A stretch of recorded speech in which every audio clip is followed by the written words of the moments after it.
Welcome to Superfast Study with Vishal Raj.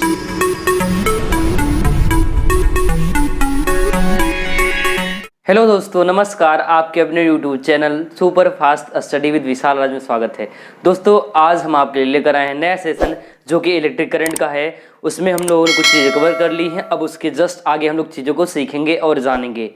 लेकिन इस session को धमाकेदार बनाने के लिए हम लोग सबसे पहले स्टार्ट करेंगे एक मोटिवेशन क्वेट्स के साथ, ठीक है। तो वो क्वेट्स है क्या, आप ध्यान सुनिएगा और अपने लाइफ में इम्प्लीमेंट करेंगे तो बहुत आगे तक जाएंगे। तो वो कुछ ऐसा है, बहुत मज़ेदार है और बहुत लाइफ को इंक्रेज करने वाला, मतलब बढ़ाने वाला भी वर्ड है, ध्यान रखिए, ठीक है। तो सुनिएगा ध्यान से। जब आप खुद को तराशते हैं तो दुनिया आपको तलाशती है। जब आप खुद को तराशते हैं तो दुनिया आपको तलाशती है। इसका अर्थ ये है कि जब आप अपने आप को सही डायरेक्शन में, सही दिशा में कार्य करोगे, अपने आप को तराशोगे, एक शेप दोगे, एक बढ़िया नाम दोगे, एक अच्छा कार्य करोगे, तो दुनिया भी आपकी जो है तलाश करेगी। ध्यान रखिएगा दोस्तों। सो इसी के साथ इस सेशन को आगे बढ़ाते हैं और अपने टॉपिक पर हम लोग चलते हैं, ठीक है। तो आज हम लोग बात करने वाले हैं टॉपिक की अपने, जो कि कल हम पढ़ चुके थे, या इसके पहले सेशन हम लोग क्या क्या सीख चुके हैं। तो हम लोग पढ़ चुके हैं विद्युत प्रतिरोध पढ़ चुके थे, विद्युत चालकता पढ़ चुके थे, कुछ और भी इंपॉर्टेंट चीजें पढ़े थे। तो आज हम लोग और महत्वपूर्ण टॉपिक जानेंगे और एग्जाम में जो आता भी है वो भी। तो एक टॉपिक है जिसका नाम है विशिष्ट प्रतिरोध। क्या नाम है दोस्तों? उसका नाम है विशिष्ट प्रतिरोध। या इसी का दूसरा नाम भी है, घर वाला नाम भी है, या इसे प्रतिरोधकता भी कहा जाता है। प्रतिरोधकता, ध्यान रखिए चीज, ठीक है। इसको इंग्लिश में बोलते हैं स्पेसिफिक रेजिस्टेंस, ध्यान रखें, ठीक है। तो अब हम लोग बात करेंगे विशिष्ट प्रतिरोध की, कि ये विशिष्ट प्रतिरोध होता क्या है। तो बहुत कुछ नहीं दिक्कत आपको आएगा, क्योंकि इसके पहले का और चीज आप सीख चुके हो, जान चुके हो, इसलिए बेहद ही आसान सा ये जो आपका ये फार्मूला बनेगा, उसी से आपका ये चीज आ जाएगा, ठीक है। तो एक्चुअली इसको व्यक्त करते हैं रो से। किससे व्यक्त करते हैं? रो से। और रो बराबर होता है ई अपान में जे होता है।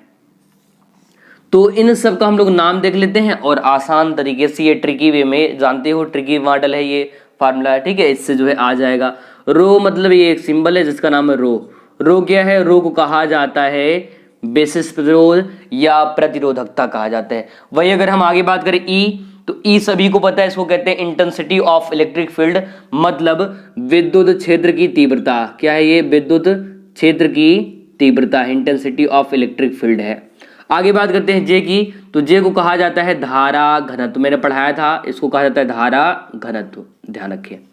अच्छा, एग्जाम भी है ना, कई बार उठाया है 2 नंबर का या कभी 3 नंबर का, कुछ इस तरह से ना क्वेश्चन जो है उठाया है धारा घनत्व के बारे में। धारा घनत्व के साथ साथ ये आपका जो विशिष्ट प्रतिरोध है या प्रतिरोधकता, इसके बारे में क्वेश्चन उठाया, ये चीज जरूर ध्यान रखें, ठीक है। तो इसका डेफिनेशन कैसे क्लियर करोगे? बहुत ही आसान शब्दों में हम लोग जो है इसको जान सकते हैं एंड सीख सकते हैं। वो कैसे? तो आप कह सकते हो विद्युत क्षेत्र की तीव्रता और धारा घनत्व के अनुपात को विशिष्ट प्रतिरोध कहते हैं। विद्युत क्षेत्र तीव्रता के और धारा घनत्व के अनुपात को विशिष्ट प्रतिरोध या प्रतिरोधकता कहते हैं, स्पेसिफिक रेजिस्टेंस कहते हैं। इसे रो से व्यक्त करते हैं और रो बराबर होता है ई अपान में जे, मतलब विद्युत क्षेत्र तीव्रता बटे में धारा घनत्व। अगर ऐसा करोगे तो हमेशा के लिए याद रहेगा, ठीक है।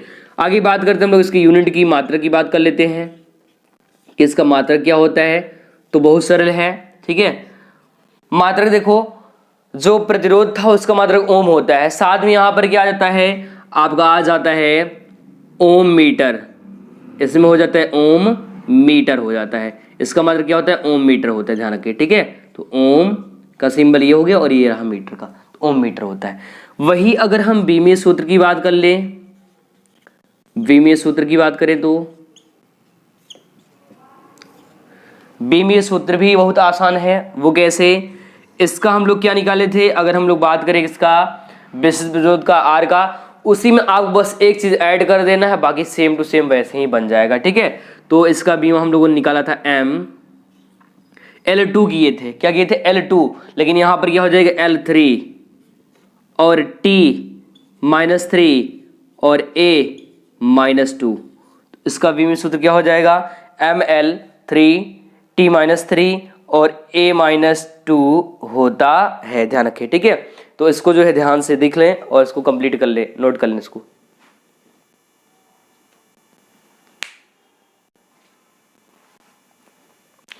चलो तो हम लोग अब आगे चलते हैं। हम लोगों ने सीख लिया है विस्तृत प्रतिरोध या प्रतिरोधकता, जो कि इसके रेशियो के मतलब E और J के अनुपात को हम लोग जो है कहते हैं, ये कहते हैं, और इसका मात्रक ओम मीटर होता है। विभव सूत्र ML3T-3 A-2 होता है। एग्जाम में कई बार ये 2 नंबर का या फिर 3 नंबर का आया हुआ टॉपिक, इसलिए इसको विशेष रूप से ध्यान रखें, ठीक है।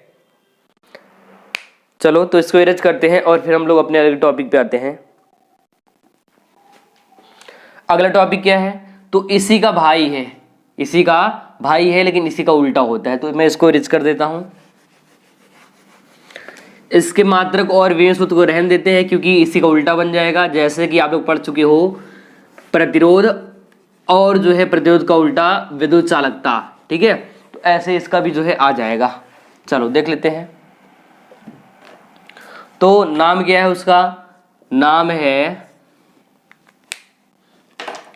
विशिष्ट चालकता, विशिष्ट चालकता।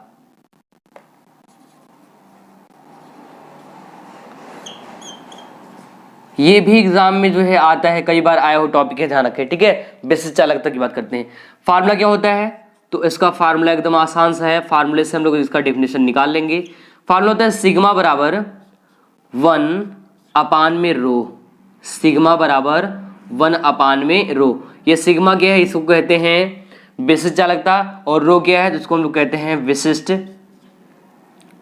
प्रतिरोध, विशिष्ट प्रतिरोध कहते हैं। चलो कैसे इसका डेफिनेशन क्लियर करोगे, एकदम आसान है। विशिष्ट प्रतिरोध के व्युत्क्रम को, विशिष्ट प्रतिरोध के व्युत्क्रम को विशिष्ट चालकता कहते हैं, विशिष्ट प्रतिरोध के व्युत्क्रम को विशिष्ट चालकता कहते हैं। इसका मात्रक तो क्या हो जाएगा, इससे जस्ट उल्टा कर दो तो बन जाएगा इसका मात्रक ओम मीटर इनवर्स, या फिर प्रति ओम मीटर भी कर सकते हैं, ठीक है। तो ओम मीटर इनवर्स इसका मात्रक हो जाएगा, ध्यान रखिए क्या हो जाएगा, ओम मीटर इनवर्स।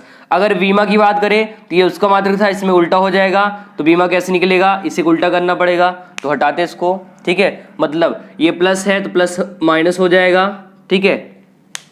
चलो नीचे इसको जो है बना करके इसको हटा देते हैं, ध्यान से देखिएगा आप इधर, क्योंकि ये विशिष्ट का था।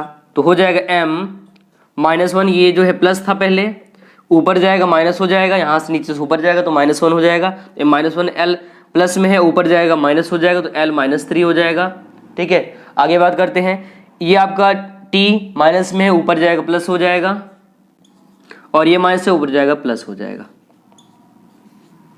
ठीक है। तो कुछ इस तरह से जो है इसका बीमा बन जाता है। क्या बनता है बीमा, तो इसको हटा देते हैं और यहाँ पर फिर से दिखा देते हैं आपको। तो हमने कहा इसका बीमा उसी को उल्टा बन जाता है, बीमा होता है M-1 L-3 T-3A2 होता है, इसका बीमा सूत्र ये होता है, ठीक है। हमने कहा ना उसे जस्ट उल्टा कर देना है, ठीक है। तो देखो हम लोग 2 चीज सीख चुके हैं, 2 चीज जान चुके हैं। पहला क्या है, पहला हमने जाना विशिष्ट प्रतिरोध क्या होता है, तो हमने बताया कि रो बराबर E/J होता है। दूसरा हमने बात किया विशिष्ट चालकता का, तो सिग्मा बराबर होता है 1/रो। विशिष्ट प्रतिरोध के व्युत्क्रम को विशिष्ट चालकता कहते हैं। इसका मात्रक ओम मीटर इनवर्स होता है। बीमा M-1 L-3 T3 और A2 होता है, ध्यान रखें इतना, ठीक है। ये 2 टॉपिक हो गया। ये भी एग्जाम में 3 नंबर का या फिर 2 नंबर का पूछा गया टॉपिक है, ध्यान रखें आप लोग विशेष रूप से, ठीक है। चलो इसको भी नोट कर लो, फिर हम लोग आगे देखते हैं, अगली चीज सीखते हैं।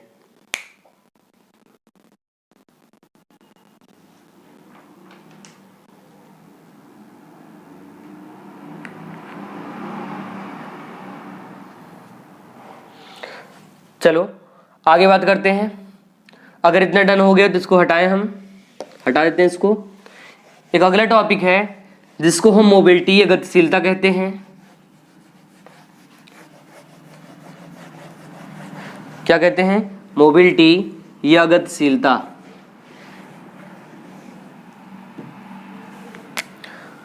गतिशीलता भी एग्जाम में पूछा गया टॉपिक है।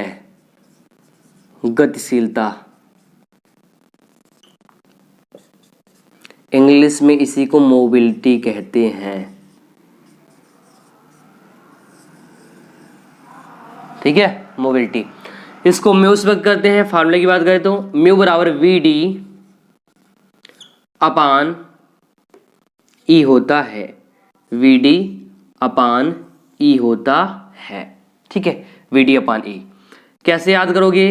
बहुत सरल है इसका भी।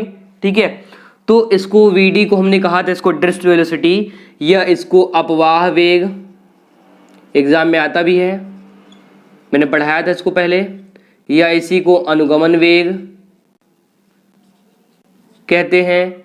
जबकि ई को हम कहते हैं इंटेंसिटी ऑफ इलेक्ट्रिक फील्ड, मतलब विद्युत क्षेत्र की तीव्रता। विद्युत क्षेत्र की तीव्रता। बाकी मोबिलिटी आपका ये म्यू हो गया, इसको म्यू बोलते हैं। ठीक है, इसको म्यू कहते हैं। परिभाषा सुनिए आप लोग, डेफिनेशन एक लाइन का परिभाषा। अनुगमन वेग और विद्युत क्षेत्र की तीव्रता के अनुपात को गतिशीलता कहते हैं। इसे म्यू से व्यक्त करते हैं, इसे म्यू से व्यक्त करते हैं और म्यू बराबर वी डी अपान ई होता है। अगर मात्रक की बात कर लें तो मात्रक देखो मैं आपको निकाल के भी दिखा दे रहा हूं, उसका ध्यान से समझना तभी समझ पाओगे। जो वी डी है, वी डी मतलब वेग है, लिखा है वेग का मात्रक मीटर पर सेकेंड, तो इसका बन जाएगा मीटर पर सेकेंड। वही अगर इसका बात कर लें, इसका, तो इसका मात्रक होता है, आपको पता है दो मात्रक होता है, एक तो न्यूटन पर गुलाम होता है, एक होता है वोल्ट पर मीटर। तो आप ले सकते हो न्यूटन प्रति गुलाम। तो एक मात्रक तो यहां से आ जाएगा मीटर पर सेकेंड, या फिर इसको अगर बनाओगे तो कुछ इस तरह से बनेगा। कैसे?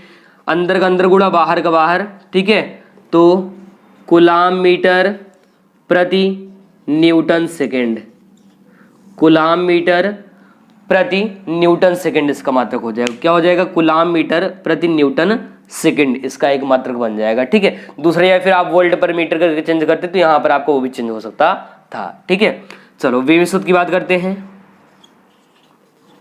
विमी सूत्र की, तो विमी सूत्र कैसे निकालोगे? फार्मूला सामने से निकाल सकते हो बहुत अलग तरीके से, आसान तरीके से।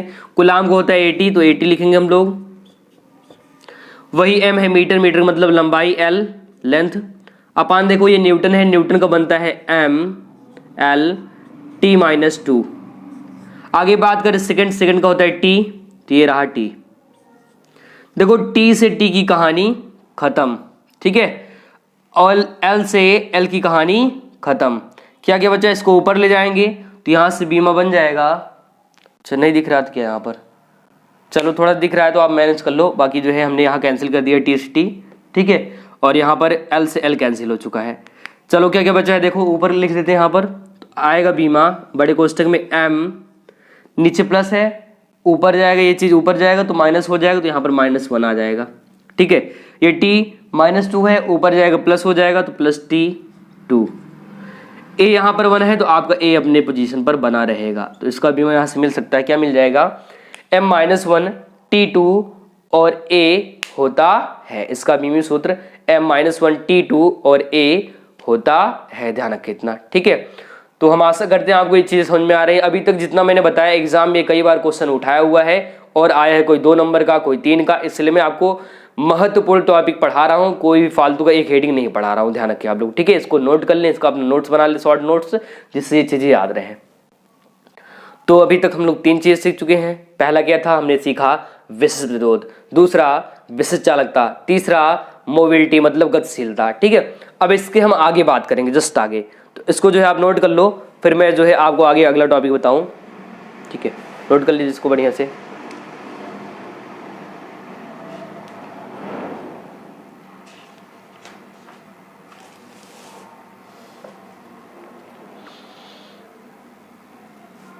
डन हो गया।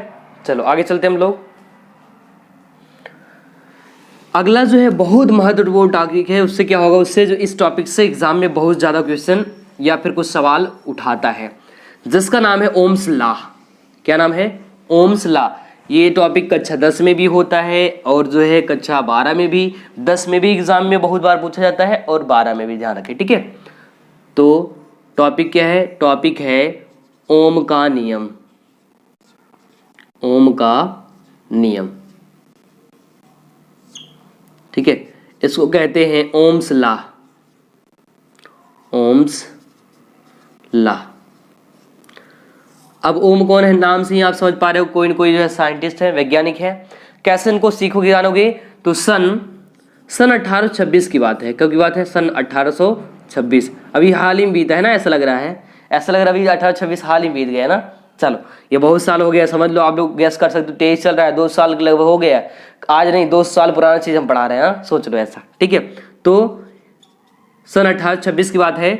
डॉक्टर, ठीक है, डॉक्टर जॉर्ज साइमन ओम ने क्या बताया? सन 1826 में एक नियम दिया।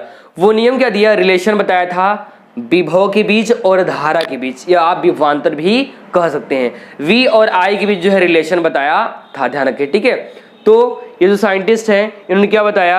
इन्होंने एक रिलेशन बताया। वो रिलेशन क्या था? ध्यान समझिएगा। इन्होंने कहा कि जब किसी चालक की, क्या कहा इन्होंने? जब किसी चालक की भौतिक अवस्था, भौतिक का मतलब जो मूवमेंट करता है या जिसमें प्रेशर होता है, मतलब दाब, आयतन, ये सारी चीजें, वेग, इन सबको स्थिर कर दिया जाए, ठीक है। तो इन्होंने ये कहा कि हमारे नियम के अनुसार या इस नियम के अनुसार जब किसी वस्तु की भौतिक अवस्था, ताप, दाब, वेग आदि को स्थिर कर दिया जाए तो विभवांतर धारा के समानुपाती होता है। विभवांतर धारा के समानुपाती होता है। इन्होंने क्या बताया? जब किसी चालक की भौतिक अवस्था, ताप, दाब आदि को स्थिर कर देते हैं तो जो विभवांतर है वो धारा के समानुपाती होता है। ये जो विभवांतर क्या होता है? धारा के समानुपाती। तो इसको मैंने पढ़ाया था, आपको बताया है पहले ही, धारा भी पढ़ाया है, ठीक है। ये विद्युत धारा के समानुपाती। अच्छा, समान अनुपात का मतलब क्या है? थोड़ा से आज जान लो और हमेशा के लिए यहाँ पर सेट कर लो, ठीक है। ये जो है एग्जाम में छपता है, 10 में कंफर्म रहता आता है। बाकी कक्षा 12 में इससे जुड़े हुए टॉपिक या सवाल भी पूछ लेता है, या ये टॉपिक भी उठाने का चांसेस होता है। देखो, VI ये प्रोपोर्शनल है, समानुपात का चिन्ह है, प्रोपोर्शनल साइन है। कैसे इसको? अगर धारा का मान बढ़ाओगे तो विभव भी बढ़ेगा। समान अनुपात का मतलब अगर धारा का मान हम बढ़ाएंगे तो विभव का भी मान बढ़ेगा, अगर इसका मान घटाएंगे तो ये इसका भी मान कम होगा। मतलब कोई तार है, अगर उसमें हम धारा अधिक ले जाएंगे तो विभव का मान जो होगा वो अधिक होगा, और अगर हम कम ले जाएंगे तो विभव का मान या विभवांतर का मान कम होगा, ठीक है। तो इन्होंने ये बताया, या ओम के नियम अनुसार हमने कहा कि जब किसी चालक की भौतिक अवस्था, ताप, दाब आदि को स्थिर करते हैं तो उसमें कार्य करने वाला विभवांतर धारा के समानुपाती होता है, अर्थात V प्रोपोर्शनल I विभवांतर समानुपाती धारा, ठीक है। चलो आगे बढ़ाते हैं इसी को। इन दोनों के बीच ना समझौता करने के लिए एक तीसरा व्यक्ति आएगा, ठीक है। तीसरा व्यक्ति आएगा इनको समझाने के लिए। जैसे मान लो 2 लोग मारपीट कर लिए तो समझाने के लिए तीसरा व्यक्ति आता है, ऐसे ना यहाँ पर आने वाला है, ठीक है। तो वो है क्या? उसको तो मैंने पहले भी पढ़ा दिया है, लेकिन अभी यहाँ पर देख लो, ठीक है। तो जैसे इसको बराबर करेंगे, एक नियतांक आएगा, बराबर करने का वैल्यू आएगा जो कि R होता है, और ये I, और अगर यहाँ से फार्मूला बनाओगे तो मिल जाएगा R का अगर मान निकालोगे, इसको इधर भेजो, इधर किसमें गुणे में, इधर आए किसमें जाएगा? भाग में, तो मिल जाएगा यहाँ पर V/I बराबर R। हमको ऐसा नहीं अच्छा लग रहा है, हम चाहते हैं ये चेंज हो जाए, तो ये कर सकते हो आप R बराबर V/I। क्या कर सकते हो? R बराबर V/I। ये जो फार्मूला मिला है R और V/I, तो यहाँ R एक समानुपाती नियतांक है और इस R को कहा जाता है विद्युत प्रतिरोध। क्या कहते हैं इसको? विद्युत प्रतिरोध, जिसको मैंने पहले ही पढ़ा दिया है, ठीक है, ध्यान रखिए। क्या कहते हैं इसको? इसको कहते हैं विद्युत प्रतिरोध कहते हैं। फिर से एक बार ये नियम सुन लीजिए आप लोग, और हमेशा के लिए सेट कर लीजिए और लिख लीजिए और समझ लीजिए इसको, ठीक है। तो ओम के नियम अनुसार इन्होंने सन 1826 में एक नियम दिया जिसे ओम का नियम कहते हैं। उन्होंने ये बताया कि जब किसी चालक की भौतिक अवस्था, ताप, दाब आदि को स्थिर कर देते हैं तो उसमें कार्य करने वाले विभवांतर विद्युत धारा के समानुपाती होता है। और V proportional sine I, V equal यहाँ हटाएंगे, साइन इक्वल आएगा, इनको बराबर करने तीसरा व्यक्ति आएगा R इंटू I।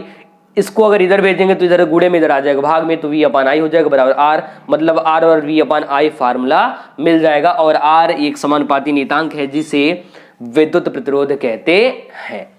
अच्छा, हाल ही में एग्जाम में एक चीज और पूछ लेता है, ध्यान से देखिए जो हम यहाँ बताने चल रहे हैं। 2 चीज पूछता है, कभी कोई पूछ लेता है ओमीय प्रतिरोध, सॉरी ओमीय परिपथ,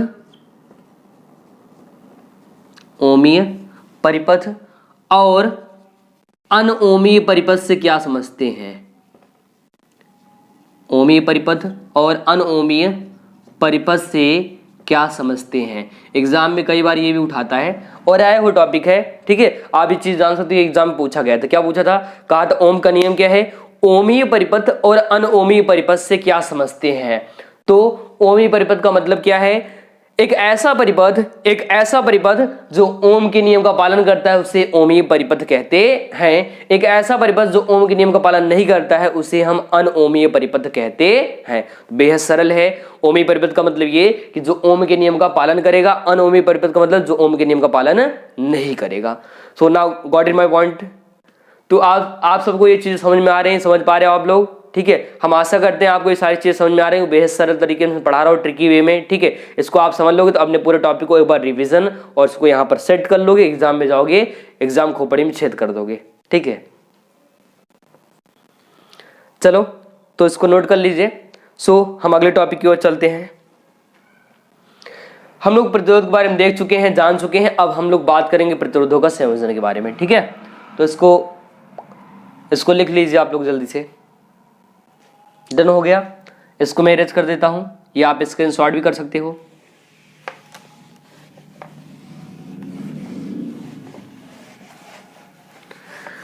हम अब सीखेंगे प्रतिरोधों का संयोजन, कॉम्बिनेशन ऑफ रेजिस्टेंस, ठीक है, कॉम्बिनेशन ऑफ रेजिस्टेंस।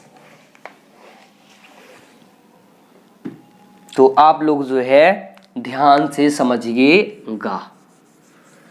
टॉपिक क्या है? टॉपिक है प्रतिरोधों का संयोजन, प्रतिरोधों का संयोजन, combination of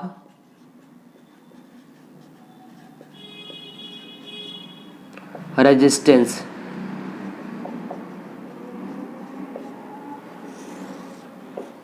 combination of resistance. प्रतिरोधों का संयोजन का अर्थ क्या होता है? अगर आप ध्यान दें तो मैंने कहा बहुत सरल होता है, लेकिन चीजों को जानना और सीखना पड़ेगा, ठीक है। संयोजन का मतलब होता है, कॉम्बिनेशन का मतलब होता है जोड़ना। तो कभी ना एक सिंगल प्रतिरोध नहीं जुड़ेगा। दुकान पे जाकर के, इलेक्ट्रॉनिक दुकान आप प्रतिरोध रेजिस्टेंस ले सकते हैं, ठीक है। कभी वो अकेले नहीं जुड़ता है, या तो दो होते हैं, 2 से 3 हो सकता है, 4, 5, 1 लाख, 2 लाख, 10 लाख, जितना लेना चाहो ले सकते हो। तो प्रतिरोधों का संयोजन मतलब प्रतिरोधों को जोड़ना। और प्रतिरोध ना 2 प्रकार से जुड़ता है। कितने प्रकार से? 2 प्रकार से। एक तो होता है सीरीज कॉम्बिनेशन, जिसे हम श्रेणी क्रम संयोजन कहते हैं। क्या कहते हैं दोस्तों? श्रेणी क्रम संयोजन कहते हैं। दूसरा इसी का भाई होता है, जिसका नाम होता है समांतर क्रम संयोजन, समांतर क्रम संयोजन, ठीक है। एक तो श्रेणी क्रम संयोजन होता है, दूसरा समांतर क्रम संयोजन होता है। आप लोग ये चीज जरूर ध्यान रखिए। एक तीसरा इनसे मिला करके बनाता है, जिसका नाम होता है मिश्रित क्रम संयोजन। क्या नाम होता है उसका? मिश्रित क्रम संयोजन। तो उसको जो है जानने की आवश्यकता नहीं है आपको, बस आप जानते रहिए ऐसा नाम, बस मिश्रित क्रम संयोजन, ये, ठीक है। लेकिन आपको सिर्फ 2 ही पढ़ने हैं, एक श्रेणी, दूसरा समांतर, ठीक है। तो संयोजन का मतलब मैंने पहले ही बता दिया कि जब एक से अधिक प्रतिरोध, मतलब 2 या 2 से अधिक, 3, 4, 5 जब जोड़ेंगे तो उसे हम कहते हैं प्रतिरोधों का संयोजन, प्रतिरोधों को जोड़ना, ठीक है। जैसे मान लो ये मार्कर है, हम कई सारे मार्कर लाए और जोड़ दे आपस में, ये कहलाएगा संयोजन, सिंपल सा है। ऐसे ही आपका रेजिस्टेंस का कॉम्बिनेशन 2 प्रकार से, एक तो सीरीज, दूसरा पैरेलल कॉम्बिनेशन। सीरीज कुछ इस तरह जुड़ता है, कैसे? ऐसे ऐसे जुड़ेगा, एक लाइन, जैसे ऐसे लाइन जुड़ता है। लेकिन वही अगर हम इसकी बात कर लें, क्या बोलते हैं समांतर का, समांतर कुछ ऐसे जुड़ता है, ऐसे। समझ पा रहे हो आप लोग? तो ये आपका सीरीज है कि एक लाइन में जब जुड़ेगा, और समांतर आपका ऐसे कुछ समांतर पर ऐसे जुड़ेगा, ठीक है, ध्यान रखना है चीज। बाकी मिश्रित में दोनों एक साथ आ जाते हैं, उसमें कोई दिक्कत नहीं होना चाहिए। तो अब हम लोग बात कर लेते हैं श्रेणी क्रम संयोजन का, ठीक है। प्रतिरोधों का श्रेणी क्रम संयोजन जान लेते हैं। तो इसको हटाते हैं और यहाँ पर हम लोग स्पेस कर लेते हैं, जगह बना लेते हैं बढ़िया से, ताकि इसका डायग्राम हो जाए और इसका डेरिवेशन भी अच्छे से। तो हम लोग क्या करेंगे? हम लोग पढ़ेंगे अब श्रेणी क्रम संयोजन, श्रेणी क्रम संयोजन।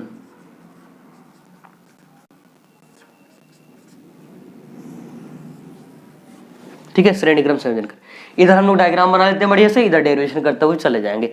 एग्जाम में भी कॉपी में आपको ऐसे डायग्राम बनाना है और इधर जो है आपको हल कर लेना बढ़िया तरीके से। ठीक है, चलो डायग्राम देखो जरा इसका। तो आप चाहे जितना ले लो, प्रतिरोध का जो चिन्ह होता है कुछ इस तरह से होता है।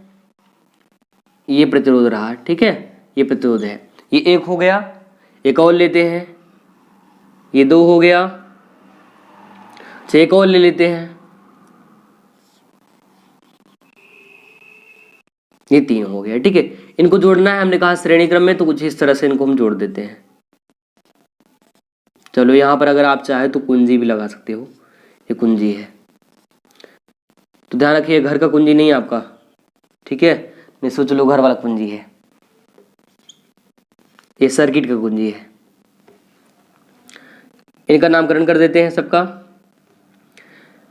ये पहला प्रतिरोध है इसलिए इसका नाम रखते हैं R1, ये दूसरा है इसलिए इसका नाम रखते हैं R2, ये तीसरा है इसलिए इसका नाम रखते हैं R3। ठीक है, अब देखो यहां से जाएगा करंट, क्या जाएगा यहां से जाएगा करंट आई जाएगा, जो कि इस पूरे सर्किट में समान रूप से करंट जाता रहेगा, ऐसे इधर से आएगा वापस फिर जाएगा, इस कुंजी से जाता रहेगा सर्किट में। ठीक है, हमने कहा तीन चीजें हम लोगों ने मानी है, तो वो चीज आप लोग देखिएगा और समझिएगा। ठीक है, R1 R2 R3 तीन प्रतिरोध। अब यहां से क्या होगा, जो ये जाएगा V जाएगा, जो सेल है, सेल से जो वोल्टेज जाएगा ये, और यहाँ पर कुंजी लगा है ये, जैसे ही कुंजी दबाएंगे, बटन दबा देंगे, क्या होगा, यहाँ से जाना करंट स्टार्ट हो जाएगा और ऐसे से जाते जाते इस पूरे सर्किट में से जाएगा। तो धारा का मान ना समान होगा, क्या होगा, धारा का जो मान है वो मान क्या होगा, समान होगा। ठीक है, जो धारा का मान है वो समान होगा, लेकिन इसका अपना खुद का एक अलग से विभवांतर जनरेट हो जाएगा। ठीक है, तो यहाँ पर V1 विभवांतर उत्पन्न होता है। कैसे विभवांतर, V1, इसका उत्पन्न होगा V2। देखो इससे शॉर्टकट तरीका नहीं हो सकता है, मैं आपको समझा दे रहा हूं और बता दे रहा हूं ध्यान देके। ठीक है, और इधर उत्पन्न हो जाएगा V3, और इनका टोटल विभवांतर पूरे का V है, हमने यहां पर लिया तो यहां भी लिख देते हैं एक बार, तो टोटल विभवांतर V हो जाता है उत्पन्न। कैसे करोगे, इसका आपको लिखना पड़ेगा। कहोगे माना तीन प्रतिरोध R1 R2 R3, आप चाहे तो और भी ले सकते हो। ठीक है, श्रेणी क्रम में जुड़े हैं, संयोजित किए गए हैं, जुड़े हैं। ठीक है, इन परिपथ के बीच या इन प्रतिरोधों के बीच उत्पन्न विभवांतर क्रमशः V1 V2 और V3 है, V1 V2 V3 है। ठीक है, इसमें समान रूप से धारा I बह रही है, समान रूप से I धारा सर्किट में प्रवाहित हो रही है। अतः ओम के नियम से क्या करना है, कैसे समझोगे, ध्यान समझना। ठीक है, जब जो है धारा का मान समान रहे पूरे सर्किट में, तो हमको विभव या विभवांतर का मान निकालना पड़ेगा, इसका और इसका, फिर तीनों को एक साथ ऐड कर देना है। ठीक है, ध्यान रखिए, हमेशा याद रहेगा, भूलोगे नहीं। चलो तो क्या करना पड़ेगा, हम निकालेंगे ओम के नियम से। R बराबर फार्मूला V/I होता है, क्या होता है, V/I। अगर हम यहां से इस V का मान निकालना चाहते हैं तो ये R और I इधर आएगा, तो मिल जाएगा IR बराबर V। इसको अगर सीधा करेंगे तो हमको मिलेगा फार्मूला V बराबर RI या फिर IR, क्या मिल जाएगा, V बराबर IR। कहां से हमने निकाला, तो हमने ओम के नियम से निकाल दिया है। ठीक है, तो अब क्या होगा, पहले प्रतिरोध के लिए उत्पन्न विभव या विभवांतर, तो हम लोग क्या करेंगे, पहले के लिए निकालेंगे, इस पहले प्रतिरोध के लिए निकालेंगे V का मान या विभवांतर का मान निकालेंगे। ठीक है दोस्तों, क्या करेंगे, पहले प्रतिरोध के लिए V का मान निकालेंगे, तो लिखेंगे हम लोग यहां पर, लिख लेते हैं नीचे, यहां फर्स्ट या पहले प्रतिरोध के लिए विभवांतर का मान, विभवांतर V1 काम कर रहा है, इसका मान, ठीक है। क्या आ जाएगा, मिल जाएगा V1 बराबर IR1। क्या मिलेगा, चलो यहां नहीं दिख रहा क्या, अगर इधर नहीं दिख रहा हो तो मैं दूसरी तरफ लिख देता हूं उसको, ठीक है। चलो यहां पर देख लो, इधर साइड में, यहां पर क्या करते हैं, पहले के लिए निकालेंगे तो आ जाएगा V1 बराबर I समान है, I मैंने समान बताया है, IR1। इसी प्रकार दूसरे कारण तो V2 बराबर IR2। इसी प्रकार तीसरे के लिए V3 बराबर IR3। अगर 4, 5, 10, 1 लाख 2 लाख है तो आप इस तरह से इसको जो है निकाल सकते हो, ठीक है। आगे बढ़ते हैं। यदि इनका कुल विभवांतर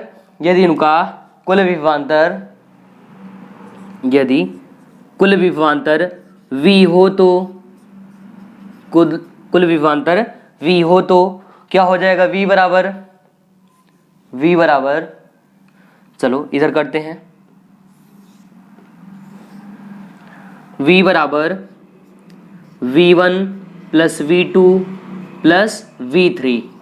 V1 बराबर V बराबर V1 plus V2 plus V3। क्यों कर रहे हैं, सबको जोड़ रहे हैं, कॉम्बिनेशन कर रहे हैं, जैसे कि हम लोग ऑलरेडी यहाँ पर कर चुके हैं, सभी को जोड़े हैं। तो हमने देखो, हमने कहा था V है तो V करके ऐड कर देंगे।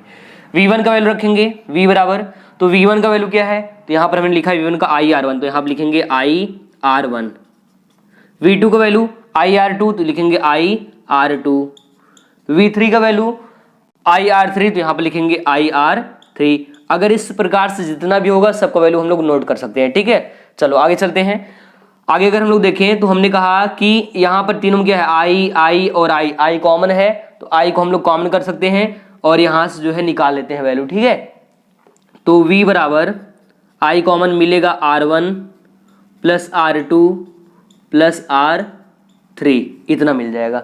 I बराबर मतलब V बराबर I कॉमन यहाँ से बाहर कर लिए, कॉमन हो गया, तो R1 plus R2 plus R3। अब क्या करना है, V का वैल्यू क्या मिला था, V बराबर मिला था हमको IR। क्या मिला था, V बराबर IR। तो हम यहाँ ना V का वैल्यू रख देंगे, तो V बराबर क्या होता है, IR होता है, तो हम लिखेंगे IR बराबर यहाँ पर I और यहाँ पर R1 plus R2 plus R3, ठीक है। अच्छा इधर नहीं दिख रहा है क्या, चलो कोई बात नहीं, दूसरी जगह लिखते हैं। ऊपर यहाँ पर देख लो, यहाँ पर क्या हो गया, V का वैल्यू रख दिए हैं IR, V का वैल्यू IR लिख दिए, बराबर यहाँ पर I कॉमन है, I कॉमन, इधर R1, यहाँ देखो ध्यान से दोस्तों, IR किसका बराबर, V का वैल्यू आया है, यहाँ पर हो जाएगा I common, R1 plus R2 plus R3, ठीक है। अब यहाँ क्या होगा, I से I कैंसिल, कैसे कैंसिल होगा, यहाँ पर गुणे में, इधर भेजेंगे भाग में चला जाएगा, तो वैल्यू मिल जाएगा R बराबर R1 plus R2 plus R3। यही इसको जो है लाना था श्रेणी क्रम में, तो ये वैल्यू जो है लाना था, हमने जो है कर दिया है, ठीक है। हमने इस पूरे बोर्ड में आपको सेट करके पूरा बता दिया है, और कैसे इसका R बराबर R1 plus R2 plus R3 आया है वो मैंने दिखा दिया है, ठीक है। ध्यान रखिए चीज, इसका स्क्रीनशॉट कर लें और इसको अच्छे तरीके से नोट कर लें आप लोग। एक बार मैं पुनः 1 मिनट में रिवाइज कर दे रहा हूं, तब तक इसको जल्दी से स्क्रीनशॉट कर लो, उसको नोट करो जल्दी से। चलो समझाते हैं। हमने माना 3 प्रतिरोध R1, R2, R3 है, जो कि श्रेणी क्रम में जुड़े हुए हैं, जिनके सिरों पर उत्पन्न विभवांतर V1, V2, V3 है और इनका कुल विभवांतर V है। इस सर्किट में I एक समान रूप से धारा प्रवाहित हो रही है। तो हमने ये माना R1, R2, R3, V1, V2, V3 और I समान। हमने कहा था ओम के नियम से R बराबर V अपन I होता है, तो I R बराबर होता है V हो जाएगा, इसी को इधर भेज देंगे, गुणे में हो गया, V मिल गया, ठीक है। V बराबर हमने निकाला, इसको इधर चेंज कर दिया, इसको इधर कर दिया, उसको इधर कर दिया, तो आगे क्या आया, V बराबर IR। हमने कहा पहले प्रतिरोध के लिए उत्पन्न विभवांतर तो V1 बराबर IR1, दूसरे के लिए तो V2 बराबर IR2, तीसरे लिए उत्पन्न विभवांतर तो V3 बराबर IR3। यदि कुल विभवांतर V हो तो V बराबर V1 plus V2 plus V3 सबको एक साथ ऐड कर देंगे, जोड़ देंगे, तो वैल्यू आएगा V1 का वैल्यू IR1, V2 का IR2 तो IR2, V3 का IR3 तो IR3। हमने देखा यहाँ पर तीनों में I कॉमन है तो हमने I को जो है कॉमन कर लिया है, ठीक है। और जब I कॉमन हो गया क्या क्या बच्चा, तो V बराबर I R1 plus R2 plus R3। हमने कहा V का वैल्यू हम लोग निकाले हैं, V का वैल्यू क्या है IR है यहाँ पर, तो हमने यहाँ पर रख दिया V की जगह IR, ठीक है। फिर यहाँ पर I R1 plus R2 plus R3, I से I कैंसिल क्योंकि इधर गुणे में इसको इधर भेजेंगे भाग में जाएगा, ये I से I कैंसिल हो जाएगा तो मिल जाएगा R बराबर R1 plus R2 plus R3, जो कि प्रत्येक जितने भी प्रतिरोध होते हैं उनका जो योग होता है श्रेणी क्रम में जुड़ा हुआ योग, वही मुख्य प्रतिरोध के बराबर उनका वैल्यू हो जाता है, ठीक है। तो इसको डन कर लीजिए। इसके भाई की हम लोग बात करते हैं। तो एक चीज आप लोग जरूर याद रखें, एग्जाम में अगर ये आपका आएगा 10 वालों का 5 नंबर का आता है, वही कक्षा 12 का भी ये 5 नंबर का बनता है, या इससे सवाल कुछ ऐसे सर्किट में सवाल दिए रहेगा उनको हल करना होता है, ध्यान रखें, ठीक है। चलिए इसके भाई की बात करते हैं हम लोग, इसको हटाते हैं। इसके भाई का नाम है समांतर क्रम। अगर कभी भी विभव का मान समान होगा तो हम लोग धारा का मान निकालेंगे, और अगर धारा का मान समान होगा तो हमको विभव या विभवांतर का वैल्यू निकालना होगा, ठीक है, ध्यान रखें। तो चलिए और इसमें देख लीजिएगा बढ़िया से जो बताने चल रहे हैं।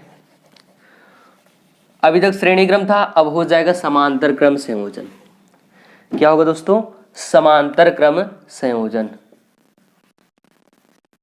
समांतर क्रम संयोजन, इसको इंग्लिश में बोलते हैं पैरेलल कॉम्बिनेशन। क्या कहते हैं इसको? Parallel combination of resistance. ये कैसे जुड़ेगा? हमने कहा था ऐसे ऐसे करके जुड़ेगा। तो इसका डायग्राम देख लेते हैं हम लोग यहाँ पर। तो डायग्राम कैसे होगा? तो मान लो ये रहा पहला प्रतिरोध, ये हो गया एक, ठीक है, और इसी जस्ट नीचे एक रहा दूसरा, ये रहा दूसरा प्रतिरोध, ये दूसरा हो गया। इसी जस्ट नीचे हम लोग 3 माने थे, यहां भी 3 ले लेते हैं, ये रहा तीसरा प्रतिरोध, ठीक है। अब करना क्या है, इसी को ना आपस में जोड़ देना, कॉम्बिनेशन बना देना। ये देखो जुड़ गया, ये भी जुड़ गया, और ऐसे इधर भी ये जुड़ जाएगा, इधर ये जुड़ गया और इधर ये जुड़ गया, ये कॉम्बिनेशन हो गया, ठीक है। यहाँ से सेल को लगा दो, ये रहा सेल लग गया, और यहाँ लगा दो यहीं पे कुंजी को, ठीक है, ये कॉम्बिनेशन हो चुका है। क्या करोगे? इस बिंदु को ए मान लो, इसको बी मान लो। यहाँ से करंट जाएगा, धारा जाएगा I, यहाँ टूट जाएगा धारा I1 में टूटेगा, यहाँ टूटेगा I2 में, और यहाँ टूटेगा I3 में, ठीक है। ये पहला प्रतिरोध है R1 है, और ये R2 है, और ये R3 है, और इस पूरे सर्किट में V का मान जो V है उसका मान समान रहेगा। मतलब पूरे सर्किट में V क्या होगा? विभवांतर एक समान रूप से कार्य करेगा, ठीक है, कुछ इस तरह से। समझ रहे हैं आप लोग?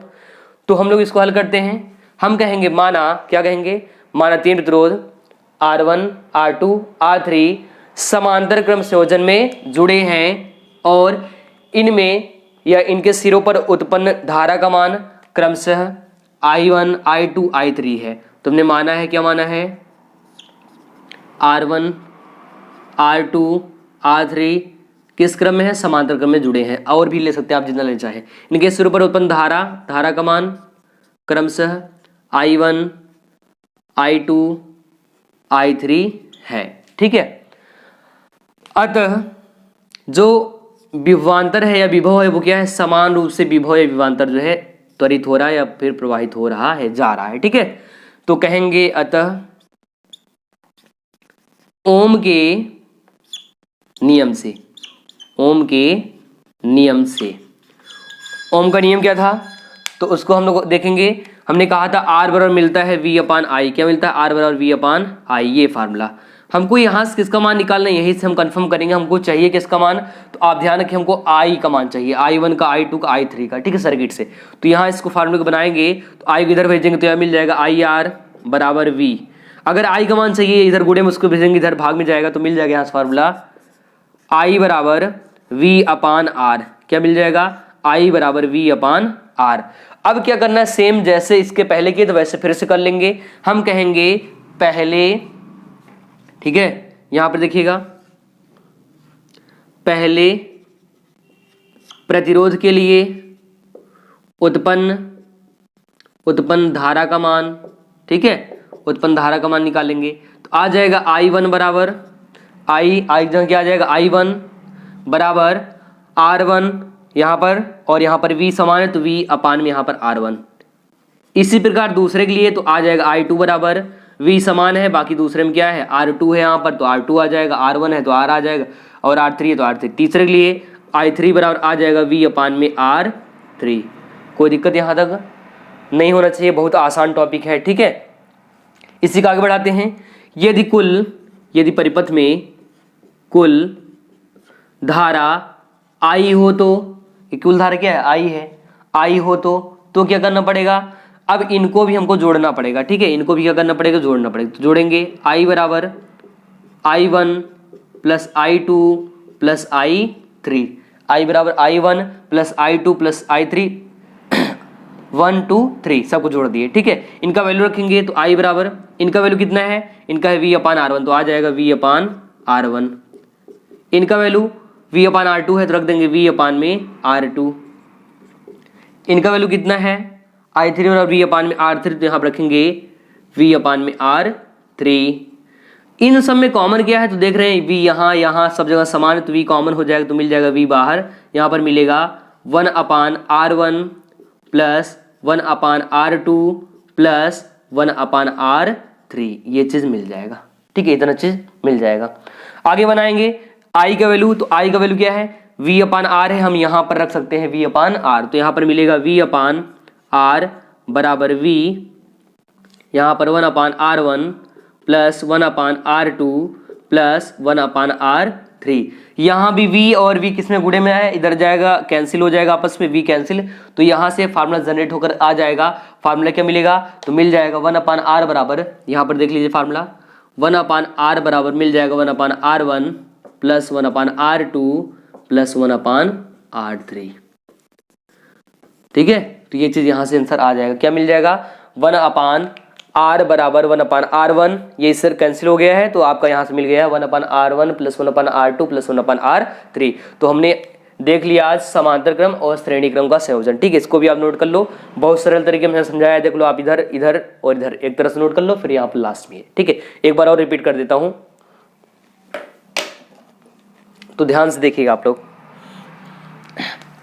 माना 3 प्रतिरोध R1 R2 R3 है, इन पर उत्पन्न धारा का मान I1 I2 I3 है, विभवांतर V रूप समान रूप से जा रहा है ओम के नियम से R बराबर V अपान I है। IR अगर हमको I का मान निकालना है यहाँ से I1 I2 I3 तो क्या करेंगे, हमने इसको इधर भेज दिया तो IR बराबर हो गया V, और फिर I बराबर हमने निकाल लिया, इसको इधर R को इधर भेज दिया, भाग में चला गया तो यहाँ पर मिल गया V अपान R।